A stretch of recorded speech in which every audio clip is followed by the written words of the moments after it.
आप सभी का स्वागत है आपके अपने YouTube चैनल स्मार्ट स्टडी 98 में। और जो भी इस चैनल पे नए आए हैं चैनल को सब्सक्राइब करके नोटिफिकेशन बेल को दबा लीजिएगा ताकि हर क्लास का अपडेट आपको सबसे पहले मिल पाए। आज देखिए डे 5 लेके आ रहे हैं किसका, जीके का। आज आपके पास जीके का डे 5 लेके आ रहे हैं। अगर डे 4 से लेके जितना पीछे भी वीडियो आप नहीं देखे हैं तो उसको ज़रूर देखिएगा। इसमें देखिए जीके के साथ साथ करंट अफेयर्स भी लेके आते हैं। पर डे जो भी नया डेली करंट अफेयर्स निकलता है उसको भी लेके आते हैं। तो आप इस क्लास को देखना ना भूलिएगा। अभी देखिएगा एग्ज़ाम आपका जीके और एग्ज़ाम आपका क्या चीज़ का, तो रेलवे, एनटीपीसी, ग्रुप डी और एसएससी का सीएचएसएल एग्ज़ाम जो छूटा हुआ था, टोटल एग्ज़ाम का नोटिफिकेशन डेट आ चुका है, सभी का डेट निकल चुका है। तो आप जो है एग्ज़ाम देने के लिए तैयार भी हो चुके होंगे। इसके लिए आपको तैयारी का ज़रूरत है। तो देखिए यहाँ पे आपका जीके का जो है बहुत इंपॉर्टेंट क्लास लेके आते हैं और इस क्लास को देखना ना भूलिएगा। इस क्लास में आपको जो भी क्वेश्चन लेके आते हैं, टोटल प्रीवियस ईयर जितना भी क्वेश्चन होता है टोटल प्रीवियस ईयर, और जो बार बार रिपीट हो रहा है वैसा ही क्वेश्चन आपके पास लेके आते हैं। ठीक है, तो चलिए क्लास को स्टार्ट करवाते हैं। आज का क्वेश्चन देखिएगा आपका, आज का पहला क्वेश्चन स्टार्ट कराते हैं। 88 नंबर क्वेश्चन से आपका स्टार्ट कराते हैं। इसके लिए आपको टाइमर भी दिया जाएगा। हर एक क्वेश्चन के लिए आपको 30 सेकंड का टाइम दिया जाएगा। क्वेश्चन पढ़िएगा। क्वेश्चन देखिए क्या कह रहा है आपका क्वेश्चन कह रहा है, अमरी जो हड़प्पा सभ्यता का एक स्थल है किस प्रांत में स्थित है। अमरी जो हड़प्पा सभ्यता का एक स्थल है किस प्रांत में स्थित है। देखिए ऑप्शन में दिया गया है आपका सिंध, राजस्थान, तीसरा दिया गुजरात, चौथा दिया है बलूचिस्तान। तो आपको बताना है कौन सा उत्तर सही है। तो आपका टाइमर खत्म हो चुका है। तो आपका देखिएगा ऑप्शन नंबर में ए में क्या दिया गया है। ऑप्शन नंबर ए में क्या दिया गया है, सिंध। क्या दिया गया है, सिंध। ऑप्शन नंबर ए, आपका option number A is correct. ठीक है, चलिए आगे बढ़िएगा। अगला क्वेश्चन देखिए क्या कह रहा है आपका। अगला क्वेश्चन देखिएगा, क्वेश्चन बोल रहा है मानव द्वारा सर्वप्रथम किस धातु का उपयोग किया गया। मानव द्वारा सर्वप्रथम किस धातु का उपयोग किया गया। तांबा, चांदी, कांसा, पीतल। आपको बताना इसमें से कौन सा उत्तर सही है। चलिए देखिएगा इसका क्या होगा आंसर। तो आपका इसका आंसर होगा, तो इसका आंसर क्या होगा, इसका आंसर होगा आपका तांबा। ऑप्शन नंबर ए में ही दिया गया है। क्या दिया गया है, तांबा।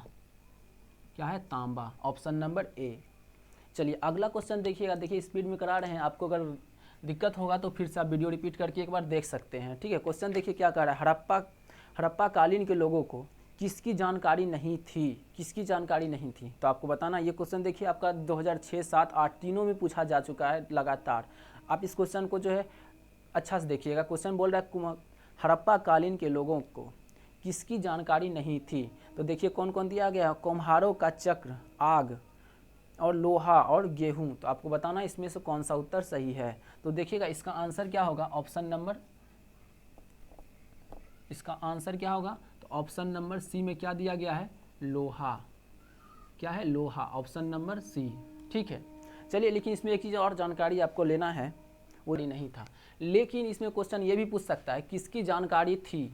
किसकी जानकारी थी, तो देखिएगा किसकी जानकारी थी। आपको इतना हम नोट करके बता चुके हैं, ये आप इसको आप भी नोट कर लीजिएगा। और इसको क्वेश्चन ये देखिए आपका इंपॉर्टेंट बन जाता है कि जब वो पूछ सकता है तो उल्टा के भी क्वेश्चन पूछ सकता है। देखिए क्या बोल रहा है, हड़प्पा कालीन के लोगों को सोना, चांदी, तांबा, कांसा तथा सीसा का ज्ञान था। किसका किसका देख लीजिएगा ध्यान से, सोना, चांदी, तांबा, कांसा तथा सीसा का ज्ञान था। हड़प्पा कालीन लोगों की खुदाई से क्या निकलता है, गेहूं तथा जौ। ये दो गो देख लीजिएगा, गेहूं तथा जौ।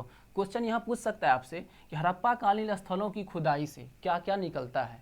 तो क्या क्या निकलता है, गेहूं और जौ यहाँ से मिलता है। लेकिन सिंधु सभ्यता के लोगों को लोहे का ज्ञान नहीं था। जो क्वेश्चन आपका पूछ रहा था वो आपको यहाँ पे दिया गया है। लेकिन ये देखिएगा, इसको समझ लीजिएगा कौन कौन चीज़ का जानकारी था, तो सोना, चांदी, तांबा, कांसा तथा सीसा का ज्ञान था। लेकिन हड़प्पा कालीन स्थलों की खुदाई से क्या क्या निकलता है, तो गेहूं तथा जौ। और देखिएगा ये किसकी जानकारी नहीं थी, तो देखिएगा सिंधु सभ्यता के लोगों को लोहा का ज्ञान नहीं था। चलिए आगे बढ़िएगा। अगला क्वेश्चन देखिए क्या बोल रहा है आपका। अगला क्वेश्चन देखिएगा, तब तक हम इसको मिटाते हैं। विश्व को लिखित संविधान दिया है। लिखित संविधान कौन दिया है, किस देश ने सबसे पहले विश्व को लिखित संविधान दिया है, ये आपको बताना है। तो देखिएगा ऑप्शन में क्या क्या दिया गया, ब्रिटेन, सॉरी ऑप्शन में दिया अमेरिका, ब्रिटेन, ऑस्ट्रेलिया और रूस। तो आपको बताना इसमें से कौन सा उत्तर सही होगा। क्वेश्चन देखिए बोल रहा था आपका, किस देश ने सबसे पहले विश्व को लिखित संविधान दिया है। तो आपको पता होना चाहिए कौन दिया है, तो ऑप्शन नंबर ए में देखिए क्या दिया गया है, अमेरिका। ऑप्शन नंबर ए क्या दिया गया है, अमेरिका।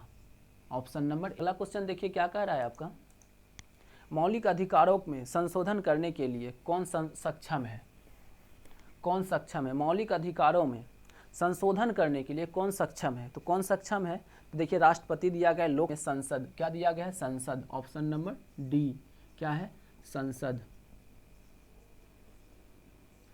क्या दिया गया है, संसद।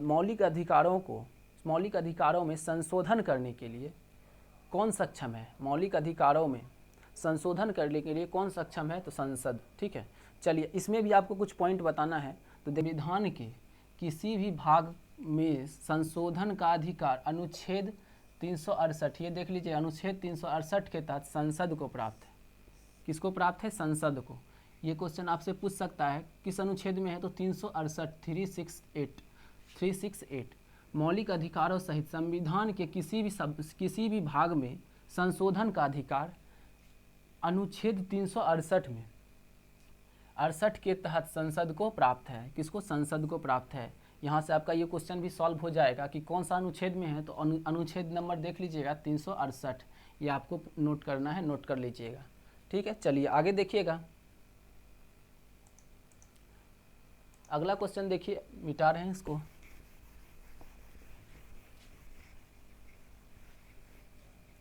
अनुच्छेद 14 में कानून की समानता का अधिकार किस देश से लिया गया है। अनुच्छेद 14 में कानून की समानता का अधिकार, अनुच्छेद 14 में कानून की समानता का अधिकार किस देश से लिया गया है। ऑप्शन में दिया गया यूएसए, ब्रिटेन, रूस और क्या है, ऑस्ट्रेलिया। आपको बताना है कौन सा। नंबर बी क्या लिखा हुआ है, ब्रिटेन से लिया गया है। ठीक है, चलिए आगे देखिएगा। अगला क्वेश्चन देखिए क्या करें, निम्नलिखित में से ग्राम पंचायतों की आय का स्रोत कौन सा है। ग्राम पंचायतों की आय का स्रोत कौन सा है, आपको बताना है। आयकर, बिक्री कर, व्यवसायिक कर और लेवी शुल्क। तो आपको बताना है इसमें से कौन सा उत्तर सही। आपका टाइमर चल रहा है। का है ऑप्शन नंबर सी में दिया गया व्यवसायिक कर।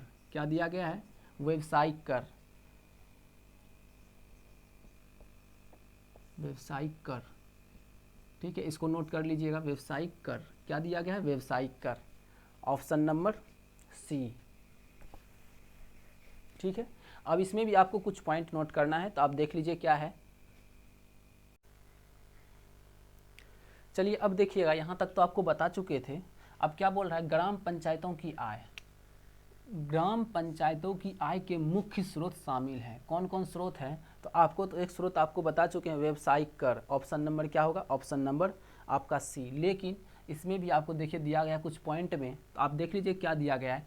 ग्राम पंचायतों की आय के मुख्य स्रोत शामिल हैं इमारतों पर लगाया गया संपत्ति कर। कौन कर, संपत्ति कर। इमारतों पर लगाया गया संपत्ति कर। दूसरा क्या गया, पशु के व्यापार पर कर, पशु के व्यापार पर कर। और तीसरा देखिए क्या दिया, राज्य सरकार के प्राप्त अनुदान आदि। राज्य सरकार के द्वारा जो प्राप्त होता है वो क्या है, अनुदान आदि, अनुदान। ठीक है, तब देखिए इसमें आपको ये पूछ सकता है क्वेश्चन, आपका तो वो दिया गया था, इसमें पूछ सकता है कि कौन कौन है। तो कौन कौन है, तो इमारतों पर लगाया गया संपत्ति कर, दूसरा है पशु के व्यापार पर कर, राज्य सरकार से प्राप्त अनुदान कर। तो ये क्वेश्चन आप समझ चुके होंगे। चलिए आगे बढ़ाते हैं और अगला क्वेश्चन आपके पास लेके आते हैं। अगला क्वेश्चन कर रहा है और इसके लिए हम टाइमर आपका स्टार्ट कर देते हैं छोटा सा, और आप पढ़िएगा क्वेश्चन, हम इसको तब तक मिटाते हैं।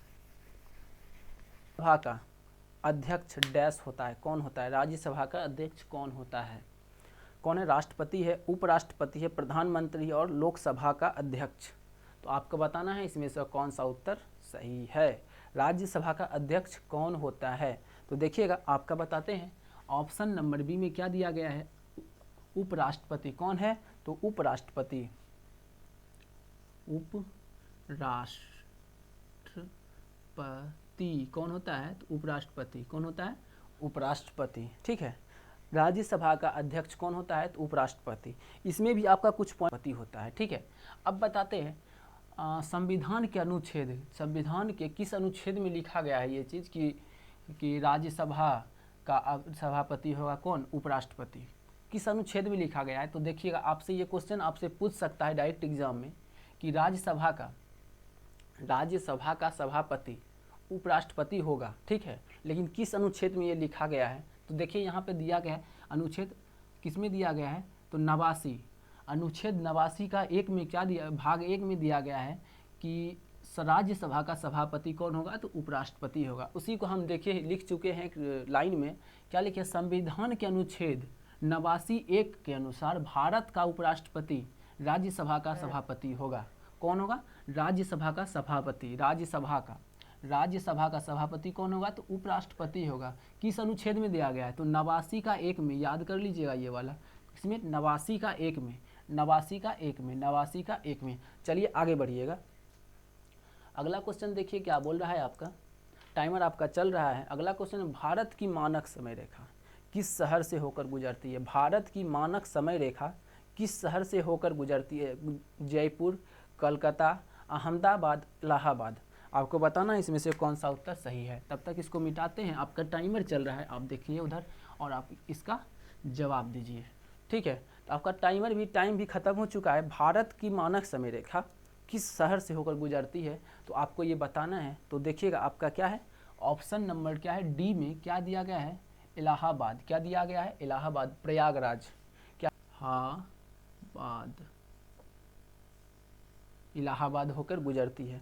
अब बताना है इसमें कि इलाहाबाद में किस जगह से होकर गुजरती है, डिटेल में आपको बताते हैं। देखिए क्या दिया गया है डिटेल में, यहाँ देखिएगा, भारतीय मानक समय रेखा अर्थात कितना, 82 1/2 डिग्री, 82 1/2 डिग्री समय रेखा। मानक समय रेखा किसे कहते हैं, देखिए मानक समय रेखा 82 1/2 डिग्री पूर्वी देशांतर रेखा उत्तर प्रदेश के नैनी प्रयागराज से होकर गुजरती है। कहाँ से, तो नैनी प्रयागराज।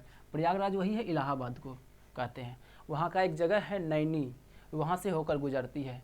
ठीक है, मानक समय रेखा, अब देखिए फिर समझाते, भारतीय मानक समय रेखा अर्थात 82 1/2 डिग्री पूर्वी देशांतर रेखा उत्तर प्रदेश के नैनी प्रयागराज से होकर गुजरती है। आप इसको आप नोट कर लीजिएगा। ये आपका क्वेश्चन देखिए कि कैसे यह पूछा जा रहा है, किस इसमें देखिए एक क्वेश्चन तो वो हो गया है, लेकिन एक क्वेश्चन आप देखिएगा, इसको डिटेल में समझिएगा। तो यहाँ देखिएगा कहाँ पे हो, कहाँ से है, तो नैनी। ये तो आपको उतना नहीं पता होगा, लेकिन आपका एग्जाम में देखिए क्या दिया रहेगा, इलाहाबाद।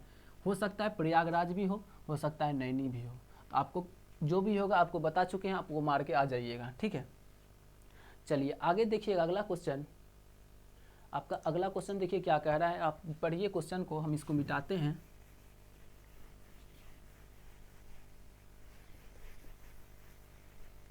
देखिए क्वेश्चन बोल रहा है आपका, बांग्लादेश से भारत का कौन सा राज्य सटा नहीं है। मणिपुर, मेघालय, बांग्लादेश, पश्चिम बंगाल और त्रिपुरा। मणिपुर, मेघालय, पश्चिम बंगाल और त्रिपुरा। आपको बताना है बांग्लादेश से भारत का कौन सा राज्य सटा हुआ नहीं है, तो आपको बताना है इसमें से। तो देखिएगा आपका क्या है, ऑप्शन नंबर ए में क्या दिया, तो देखिए ऑप्शन नंबर ए में क्या दिया गया है, मणिपुर। क्या दिया गया है, मणिपुर। मणिपुर जो है इसके इस ऑप्शन में जो है, बांग्लादेश से भारत का कौन सा राज्य सटा हुआ नहीं है, तो कौन, मणिपुर। ऑप्शन में क्या दिया गया है, मणिपुर, ऑप्शन नंबर ए। लेकिन कौन सा राज्य सटा हुआ है ये आपको भी पता होना चाहिए, ये भी आपका एग्जाम में पूछ सकता है। तो कौन सा राज्य सटा हुआ है, तो ये देखिएगा, भारत के पश्चिम बंगाल, असम, मेघालय, त्रिपुरा, मिजोरम राज्यों की सीमाएं बांग्लादेश से छूती है, वही बांग्लादेश से छूती है। कौन कौन राज्य है, तो आपको याद कर लेना है, पश्चिम बंगाल, असम, मेघालय, त्रिपुरा, मिजोरम राज्य जो है सीमाएं, उन राज्यों की सीमाएं बांग्लादेश से होकर छूती है, मतलब बांग्लादेश से छूती है। तो ये आप इसको नोट कर लीजिएगा, ये भी आपका इंपॉर्टेंट रहेगा। ये क्वेश्चन जिस तरह से दिया गया है कि कौन सा राज्य नहीं छूता है, उसी तरह से आपको ये भी पूछ सकता है ऑप्शन में देखें कि निम्नलिखित में से कौन सा राज्य टच कर रहा है बांग्लादेश से। ठीक है, तो आप इसको याद कर लीजिएगा कि कौन कौन राज्य है। तो देखिएगा पश्चिम बंगाल, असम, मेघालय, त्रिपुरा, मिजोरम, ये देखिए कौन कौन है, 1 2 3 4 5, कौन कौन है, पश्चिम बंगाल, असम, मेघालय, त्रिपुरा, मिजोरम। इस तरह से आपको याद कर लेना है। चलिए आगे बढ़िएगा। अगला क्वेश्चन देखिए क्या बोल रहा है आपका। अगला क्वेश्चन 98 नंबर क्वेश्चन आप देखिए क्या बोल रहा है, उत्तर प्रदेश में कितने जिले हैं। उत्तर प्रदेश में कितने जिले हैं, उत्तर प्रदेश में कितने जिले हैं, ये आपको बताना है। और देखिए आपका टाइमर स्टार्ट हो चुका है, आप देखिएगा, हम तब तक इसको मिटाते हैं।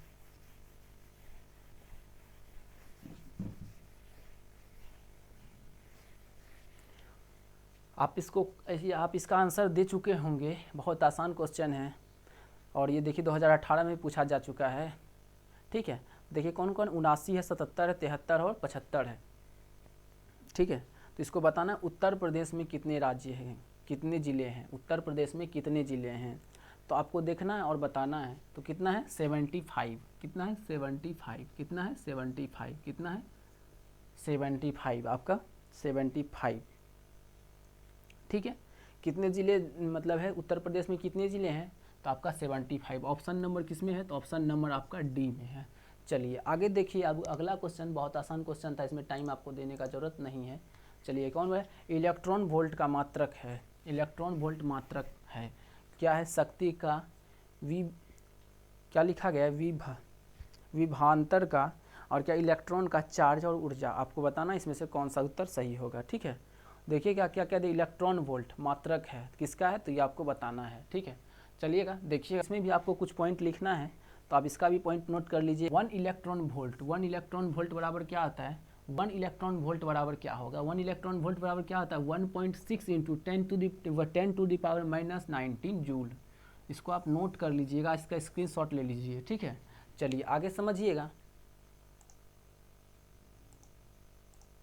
अगला क्वेश्चन देखिए, 100 नंबर क्वेश्चन क्या बोल रहा है, 100 नंबर क्वेश्चन क्या बोला, कंप्यूटर मेमोरी मापी जाती है जीबी में, जिसका अर्थ क्या है। इतना आसान क्वेश्चन, सब मोबाइल चलाता है आजकल, सभी के पास एंड्रॉयड फ़ोन है, सभी को पता होना चाहिए इसका मतलब जीबी का मतलब क्या होता है। जीबी का फुल फॉर्म पूछ रहा है, जीबी का फुल फॉर्म आपको पता होना चाहिए। हालांकि ऐसा क्वेश्चन एग्जामिनर नहीं देगा, लेकिन दे भी सकता है। आपके पास समझिए कि क्वेश्चन आपके सामने में रहता है, लेकिन आप आंसर नहीं दे पाते हैं, तो आपसे क्या बोले। चलिए देखिएगा, गीगाबाइट, उसके बाद क्या है, ग्रांड बाइट, उसके बाद क्या है ग्रुप बाइट, उसके बाद क्या है गामा बाइट। तो आपको बताना है कंप्यूटर मेमोरी मापी जाती है किससे। तो देखिए ऑप्शन नंबर ए में ही दिया गया है, क्या दिया गया है, ऑप्शन का फुल फॉर्म क्या होता है, गीगाबाइट। ठीक है, लेकिन आपको ये सब चीज़ का नॉलेज होना बहुत ज़रूरी है, आपको ये सब चीज़ का नॉलेज होना बहुत ज़रूरी है। देखिए क्या है, तो 1 TB मतलब 1 टेराबाइट, 1 टेराबाइट बराबर कितना होता है, तो 1024 GB होता है, जिसको हम बोलते हैं गीगाबाइट। अब देखिएगा 1 GB बराबर कितना होता है, 1024 MB। ये सब ऐसे तो आपको नॉलेज होगा, लेकिन हम भी एक बार आप बता देते हैं। और 1 MB बराबर क्या होता है, 1024 KB मतलब किलो बाइट, KB को क्या बोलते हैं, किलो बाइट। और 1 KB बराबर क्या होता है, 1024 बाइट, 1024 बाइट। ये आप नोट कर लीजिए, अगर नहीं याद है तो। ऐसे तो नॉलेज होना चाहिए आप लोग को, मोबाइल चलाते हैं। चलिए आगे देखिएगा,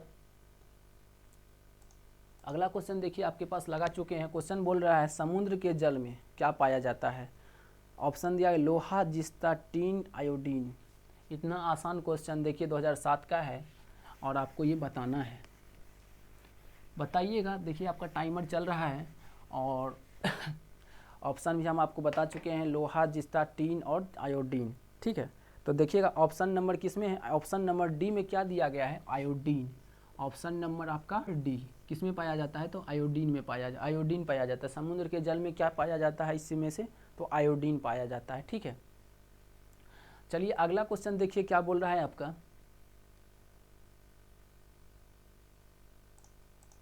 अगला क्वेश्चन, निम्न के द्वारा दूध को खट्टा किया जाता है। निम्न कि इसमें से किसके द्वारा दूध को खट्टा किया जाता है, क्या क्या दिया गया है, तो प्रोटोजोआ सा उत्तर सही है। ठीक है, चलिए देखिएगा क्या बता रहा है, क्या बोल रहा है क्वेश्चन। किसके द्वारा दूध का खट्टा किया जाता है, तो आपको बताना है। तो ऑप्शन नंबर किस में दिया गया है, तो ऑप्शन नंबर बी में क्या दिया गया है आपका, बैक्टीरिया। क्या दिया गया, ऑप्शन नंबर बी, क्या दिया गया है आपका, बैक्टीरिया। चलिए आगे बढ़िएगा। ये सब क्वेश्चन में आपको ज़्यादा टाइम देने का ज़रूरत नहीं है, ऐसे तो ये सब जनरल नॉलेज है। सार्क की स्थापना कब हुई थी, बहुत इंपॉर्टेंट क्वेश्चन है, बहुत इंपॉर्टेंट क्वेश्चन है, ये क्वेश्चन को आप नोट कर लीजिएगा। सार्क की स्थापना कब की गई थी, आपको बताना है। आपका टाइमर भी चल रहा है, देखिएगा आपका 17 सेकंड टाइम खत्म हो चुका है। आपको बताना है सार्क की स्थापना कब की गई थी। सार्क, SAARC, सार्क की स्थापना कब की गई थी, चलिए बताइएगा आप इसका आंसर। सार्क की स्थापना कब की गई थी, ठीक है, सार्क की स्थापना कब की गई थी। आपका टाइम खत्म हो चुका है। देखिएगा ऑप्शन नंबर डी में क्या दिया गया है, आपका ऑप्शन नंबर डी में दिया गया है 1985 में, 1985 में सार्क की स्थापना की गई थी, 1985 में, ठीक है। अब इसका कुछ इन्फॉर्मेशन आपको हम देना चाह रहे हैं और आप इसको नोट करके रखिएगा, बहुत ज़रूरी है और बहुत इम्पॉर्टेंट है। तो सार्क की स्थापना के बारे में बता चुके थे, लेकिन इसके बाद जो भी आपका इम्पॉर्टेंट पॉइंट है इसके सार्क से संबंधित आपको हम यहाँ पे बता चुके हैं। आप इसको नोट कर लीजिएगा, उसके बाद देखिएगा आप इसका स्क्रीनशॉट ले चुके होंगे।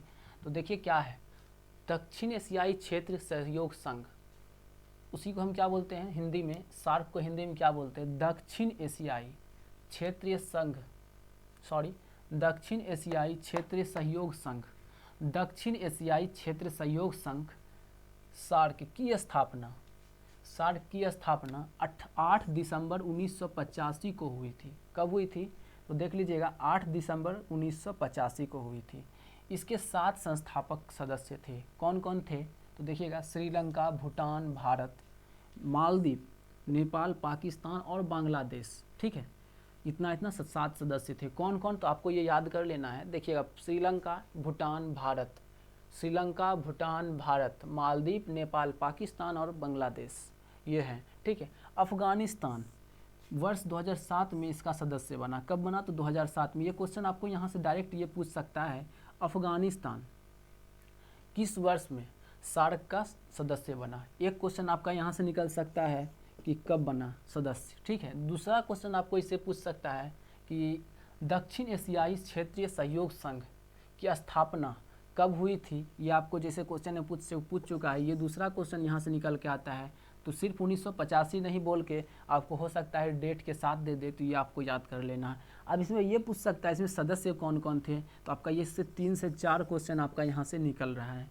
देखिए एक क्वेश्चन से आपको कितना क्वेश्चन हम आपको सॉल्व करवा रहे हैं, तो आप इसको नोट कर लीजिएगा, ये बहुत इंपॉर्टेंट है, इसको आप नोट कर लीजिएगा। देखिए हम इसको मिटा देते हैं और इसको आप नोट कर लीजिएगा, ठीक है। तो आप इसको ध्यान से देख लीजिएगा, बहुत इंपॉर्टेंट क्वेश्चन है ये क्वेश्चन। आपको देखिए 2012 में पूछा गया है और इसका जो ये बहुत इंपॉर्टेंट नोट है, इसको आप नोट कर लीजिएगा, ठीक है। चलिए आगे देखिएगा।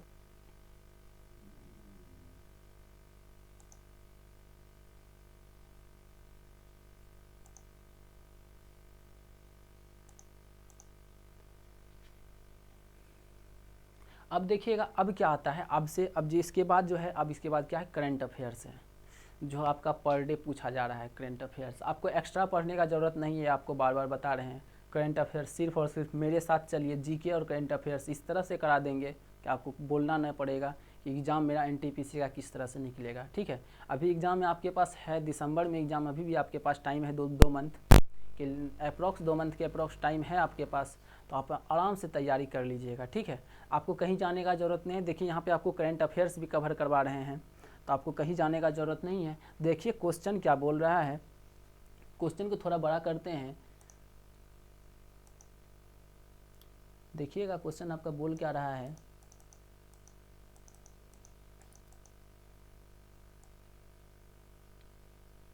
अब देखिए आपको क्वेश्चन दिख रहा होगा, क्वेश्चन क्या बोल रहा है, कनाडा के फ्रेजर इंस्टीट्यूट द्वारा हाल ही में जारी वैश्विक आर्थिक स्वतंत्रता सूचांक 2020 पर भारत का रैंक क्या है। देखिए कुछ चीज़ का क्वेश्चन इंडेक्स पे दिया गया है, ये क्वेश्चन बहुत इंपॉर्टेंट है, इसलिए फर्स्ट में रखे हैं। इस क्वेश्चन का आंसर आपको देना है, लेकिन आपको तो पता नहीं होगा, क्योंकि ये करंट का क्वेश्चन है। ठीक है, इसके लिए आपको टाइमर नहीं दिया जाएगा, अब डायरेक्ट हम आपको इस टोटल जितना भी क्वेश्चन बचा है, इसका जितना भी बचा है सबका हम तुरंत अब कवर करवा देते हैं। आपको कुछ नहीं, सबको याद कर लेना है एक तरफ से। ठीक है, चलिए देखिए क्या बोल रहा है क्वेश्चन। कनाडा के फ्रेजर इंस्टीट्यूट द्वारा हाल ही में जारी वैश्विक आर्थिक स्वतंत्रता सूचांक 2020 पर भारत की रैंक क्या है? तो आपको बताना है कौन सा रैंक है, ये आपको हम बता रहे हैं। तो इसका देखिएगा 105, भारत का रैंक क्या है, कितना है, 105। ऑप्शन नंबर डी में दिया गया है 105। लेकिन आपसे यहाँ पे पूछ सकता है, या आप भी हमसे पूछ सकते हैं कि जब 105 भारत का है तो टॉप कम से कम बताइए कि टॉप पर कौन है।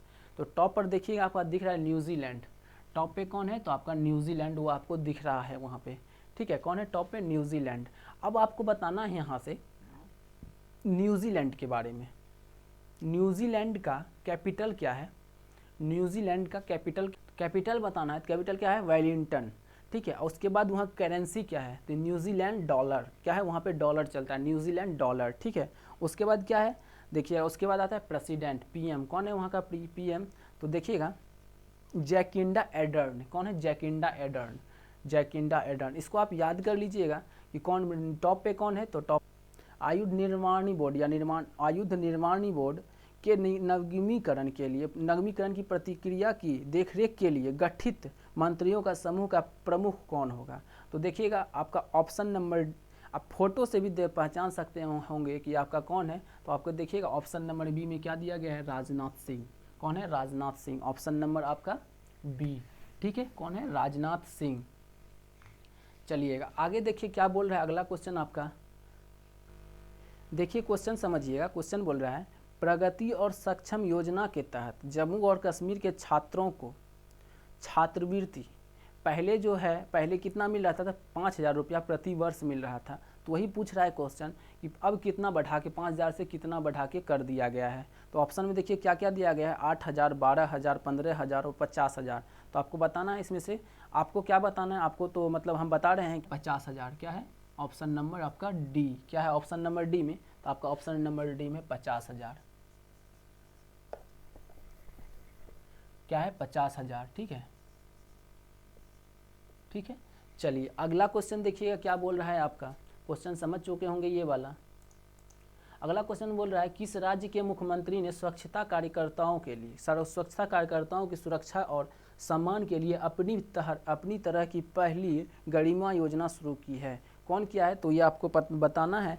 तो देखिएगा ऑप्शन ये क्या बोल रहे हैं, आपका कैपिटल, सीएम और गवर्नर को देख के ही पता चल गया होगा, नवीन पटनायक, गणेशी लाल। तो ये डायरेक्ट आपको पता चलना चाहिए कि उड़ीसा होगा, ऑप्शन नंबर डी। क्या होगा आपका, Orissa, Orissa, option number D.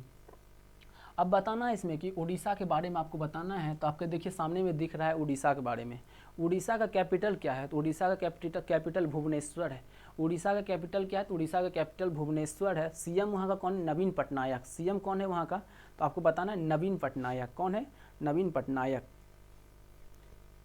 ठीक है, उसके बाद क्या है, गवर्नर कौन है, तो गवर्नर है गणेशी लाल। गवर्नर कौन है, गणेशी लाल। और वहाँ का क्या जस्टिस कौन है, तो मतलब चीफ जस्टिस वहाँ का कोर्ट का, हाई कोर्ट का कौन है, तो मोहम्मद रफ़ीक। टोटल आपको ये चीज़ याद कर लेना है।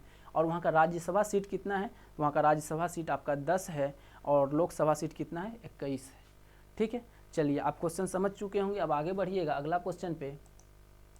अगला क्वेश्चन देखिए क्या बोल रहा है, भारत का सबसे बड़ा सुअर का मांस मिशन। बहुत इंपॉर्टेंट क्वेश्चन है ये, आप इसको जो है वीवीआई कर दीजिएगा इस क्वेश्चन को, बहुत इंपॉर्टेंट क्वेश्चन है। क्या बोल रहा है, भारत का सबसे बड़ा सुअर का मांस मिशन $10 करोड़ में केंद्रीय कृषि और किसान कल्याण राज्य मंत्री कौन है, कौन है, तो कैलाश चौधरी द्वारा मेघालय में लॉन्च किया गया है। कहाँ में, मेघालय में लॉन्च। करोड़ रुपया कितना है, 209 करोड़। आपको दिख रहा होगा 209 करोड़। कितना है, 209 करोड़। कितना होगा, 209 करोड़। ऑप्शन नंबर किस में है, तो ऑप्शन नंबर आपका सी में, 108 का क्या होगा, ऑप्शन नंबर सी। चलिए आगे बढ़िएगा आप। अगला क्वेश्चन देखिए क्या बोल रहा है, क्वेश्चन आप समझ चुके होंगे। निम्नलिखित में से किसने दिल्ली में एरियो इंडिया 2021 वेबसाइट aeroindia.gov.in की लॉन्च की है? कौन लॉन्च किया है ये आपको बताना है। एरियो इंडिया कौन लॉन्च किया है, तो देखिए कौन कौन ऑप्शन दिया गया है, नरेंद्र मोदी, राजनाथ सिंह, प्रहलाद पटेल और अमित शाह। कौन लॉन्च किया है, तो आपका देखिएगा ऑप्शन नंबर सी में क्या दिया गया है, ऑप्शन नंबर सी में आपका दिया गया Rajnath Singh, option number C में हाँ Rajnath Singh. Option number B में क्या दिया गया है आपका, राजनाथ सिंह। ठीक है, आप इसको याद कर लीजिएगा। निम्नलिखित में से किसने दिल्ली के एरियो इंडिया 2021 वेबसाइट aeroindia.gov.in कौन लॉन्च किया है, तो राजनाथ सिंह। चलिए अब बोल रहा है निम्नलिखित में से किसे यूनिसेफ द्वारा बच्चों के अधिकार अभियान के लिए सेलिब्रिटी अधिवक्ता के रूप में किसे नियुक्त किया गया है। तो देखिएगा आपका ऑप्शन नंबर, तो आपका देखिएगा ऑप्शन नंबर किस में है, ऑप्शन नंबर सी में क्या दिया गया है, ऑप्शन नंबर सी में दिया गया Ayushmann Khurrana. Option number C क्या दिया गया है, Ayushmann Khurrana. Option number C क्या बोल रहे हैं, द्वारा बच्चों के अधिकार अभियान के लिए सेलिब्रिटी अधिवक्ता के रूप में नियुक्त किया गया है। ठीक है, चलिए अब आपको पहले यहाँ पे यूनिसेफ के बारे में बताना है। तो यूनिसेफ का क्या बोलते हैं हेड कौन है, तो देखिए दिया गया हेनरिटा एच फोर्ड। उसके बाद क्या है, स्टेब्लिश्ड, स्थापना कब किया गया था, तो इसका स्थापना किया गया था 1946 को। कब किया गया था, तो 1946 को। ठीक है, अब उसके बाद आपको बताना है इसमें से हेडक्वार्टर कहाँ है, तो इसका हेडक्वार्टर कहाँ है, तो न्यूयॉर्क। कहाँ है, न्यूयॉर्क में यूनाइटेड स्टेट। अगला क्वेश्चन, ये क्वेश्चन आपको क्लियर कर दिए हैं। अगला क्वेश्चन देखिए ग्लोबल स्मार्ट सिटी इंडेक्स 2020 में कौन सा शहर शीर्ष पर है। बहुत इंपॉर्टेंट क्वेश्चन है ये। क्वेश्चन आप लिख के ले लीजिए कि एग्जाम में जरूर आएगा। ये क्वेश्चन आप लिख के ले लीजिए कि एग्जाम में जरूर आएगा। ये क्वेश्चन आपका बहुत इंपॉर्टेंट क्वेश्चन है। ये क्वेश्चन बहुत इंपॉर्टेंट, इसको आप नज़रअंदाज मत कीजिएगा, बहुत इंपॉर्टेंट क्वेश्चन है ये वाला। क्या बोला, ग्लोबल स्मार्ट सिटी इंडेक्स 2020 में कौन सा शहर शीर्ष पे है। तो कौन सा शहर शीर्ष पे है, तो ये आपको बताना है। तो ऑप्शन नंबर ए में क्या दिया, सिंगापुर। ऑप्शन नंबर ए में क्या दिया गया है आपका, सिंगापुर। ठीक है, अब देखिएगा सिंगापुर के साथ साथ अपना भारत में देखिएगा हैदराबाद कितने नंबर पे है, हैदराबाद आपका 85 नंबर पे है। न्यू दिल्ली 86 नंबर पे है। उसके बाद मुंबई कितना नंबर पे है, तो मुंबई 93 मतलब 93 नंबर। बेंगलुरु 95 नंबर पे है। तो ये आप जरूर नोट कर लीजिएगा, बहुत इंपॉर्टेंट क्वेश्चन है। और साथ के साथ ये जो हैदराबाद, न्यू दिल्ली, मुंबई और बेंगलुरु, इसको आप जरूर नोट कर लीजिएगा, बहुत इंपॉर्टेंट क्वेश्चन है। और ग्लोबल स्मार्ट सिटी 2020 में कौन सा शहर शीर्ष पे है, तो आपका सिंगापुर। चलिए ये क्वेश्चन बहुत इंपॉर्टेंट है, इसको आप नोट कर लीजिएगा। ये क्वेश्चन 110% एग्जाम में पूछेगा। चलिए आगे बढ़िएगा। क्या बोले, विश्व बैंक, पहले विश्व बैंक आया तो सबसे पहले हम विश्व बैंक के बारे में जानते हैं, क्योंकि इसके बारे में भी आपका एग्जाम में क्वेश्चन आता है।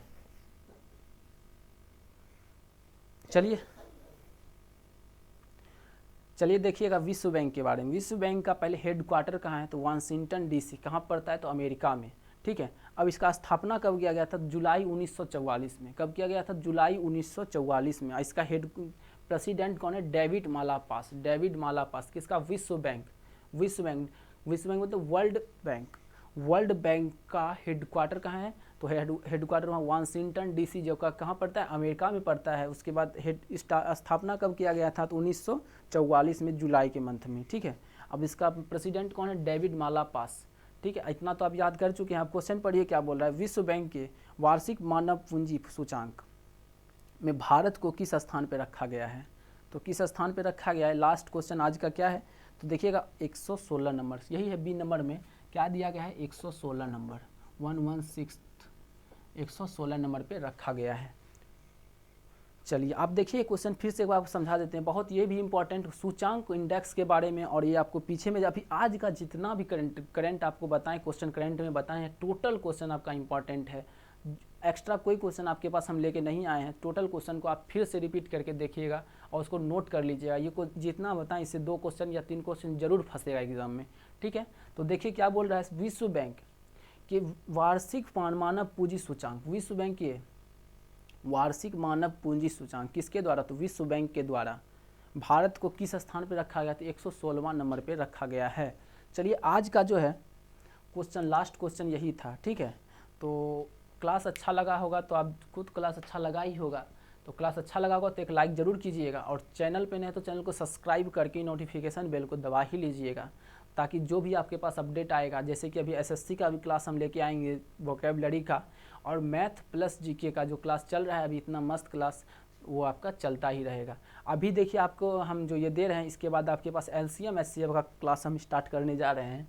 और जो भी भाई LCM और HCF नहीं देखे हैं, सॉरी, जो अभी LCM या HCF देखने का इच्छुक रखते हैं तो ज़रूर चैनल को सब्सक्राइब कीजिएगा। LCM और HCF ये बहुत अच्छा क्लास, बहुत बेसिक से हाई लेवल तक का क्लास हम इस पे दे रहे हैं, स्टार्ट करने जा रहे हैं। तो आप इसको ज़रूर देखिएगा, और देखिएगा साथ साथ इसको लाइक भी कीजिएगा, ठीक है, और दोस्तों के साथ शेयर भी कीजिएगा। और क्लास कैसा लगता है इसका कमेंट तो आप लोग नहीं करते हैं, इसका कमेंट भी करना है, ठीक है। तो चलिए फिर मिलते हैं हम लोग अगली क्लास में, तब तक के लिए जय हिंद, जय भारत।